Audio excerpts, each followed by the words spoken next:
আসসালামু আলাইকুম। বিসমিল্লাহির রহমানির রহিম। টাকি মাছ ভর্তা দিয়ে গরম ভাত শীতকালে কিন্তু জমে যায়। এই টাকি মাছ আজকে আমি ভর্তা করেছি, কিভাবে করেছি আপনাদের সাথে শেয়ার করছি। টাকি মাছ নিয়েছি এবং এগুলো কিন্তু ভালোভাবে ধুয়ে নিতে হবে। ধুয়ে নেওয়া কমপ্লিট হয়ে গিয়েছে। এখন আমি এর ভেতরে দিয়েছি মরিচের গুঁড়া। মরিচের গুঁড়া একটু বেশি পরিমাণে দিব, আরও দিব হলুদের গুঁড়া। এমনিতে নর্মালি যেভাবে মাছ ভাজার জন্য দেই তার থেকে একটু বেশি দুটোটাই দিয়ে দিচ্ছি। এ পর্যায়ে দিয়েছি ধনে গুঁড়া হাফ চামচ পরিমাণ,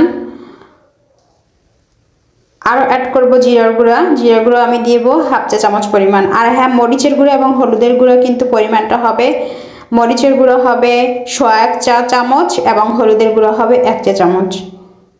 লবণ দিয়েছি পরিমাণ মতো। এবার এটা আমি মেখে নিচ্ছি। মাখা কমপ্লিট হয়ে গেলে আমি এটা কিন্তু আধা ঘন্টা বা 20 মিনিটের জন্য রেস্টে রেখে দিব। এরকম বেশি সময় রেস্টে রেখে দেওয়ার কারণ হচ্ছে যেহেতু এটা আমি ভর্তা করব, তাই মশলাটা কিন্তু মাছের ভিতরে ঢুকবে ভালোভাবে। এ পর্যায়ে আমি ভেজে নিচ্ছি। একটু সময় নিয়ে ভাজতে হবে, চুলার আঁচটা একটু মিডিয়ামে রেখে ভাজার চেষ্টা করতে হবে।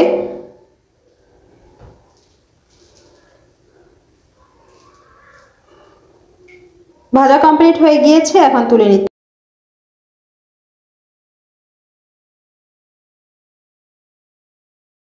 এখন কড়াইতে আবারও তেল দিয়েছি। এর ভেতরে আমি অ্যাড করব পেঁয়াজ কুচি। পেঁয়াজটা আমি বেরেস্তা করে নিব।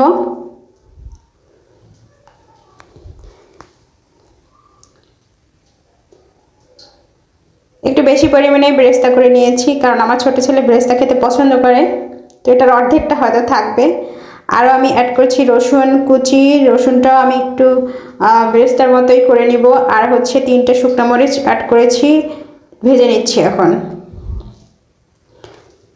রসুন কিন্তু হালকা লাইট কালার যখন আসবে তখনই কিন্তু আমি লাইট ব্রাউন যখন আসবে তখনই তুলে নিয়েছি। এখন এটা আমি মাছের কাটা, মাঝখানের কাটাটা এবং মাথাটা আলাদা করে নিচ্ছি। বড় যে কাটা, সেই কাটা এবং মাথা ফেলে দিব।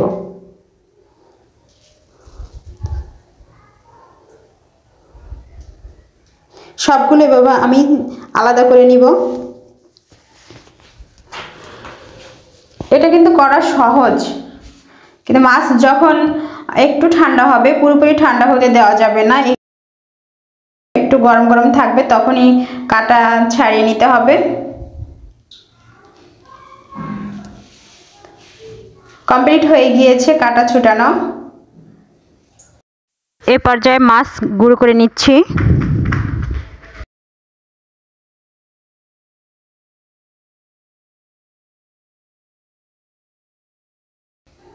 এরকম দেখতে যখন হবে সে পর্যায়ে আমি বেরেস্তা দিয়ে দিচ্ছি, তারপরে রসুন প্লাস শুকনা মরিচ ভাজা এগুলো দিয়েছি।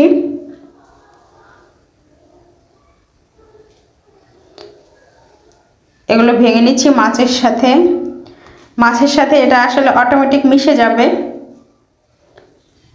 একটু সময় দরকার হবে, কিন্তু মজা যদি খেতে হয় বা স্পেশাল যদি খেতে হয় তাহলে তো একটু সময় বা কষ্ট করতেই হবে। এখন ফাইনাল কাজে আমি চলে এসেছি। ধনে পাতা নিয়েছি, তার ভিতরে লবণ দিয়েছি আর দিয়েছি সরিষার তেল। হ্যাঁ, এটা দিয়ে আমি মাছ মেখে নেব, তাহলে আমার ভর্তা তৈরি করা কমপ্লিট হয়ে যাবে।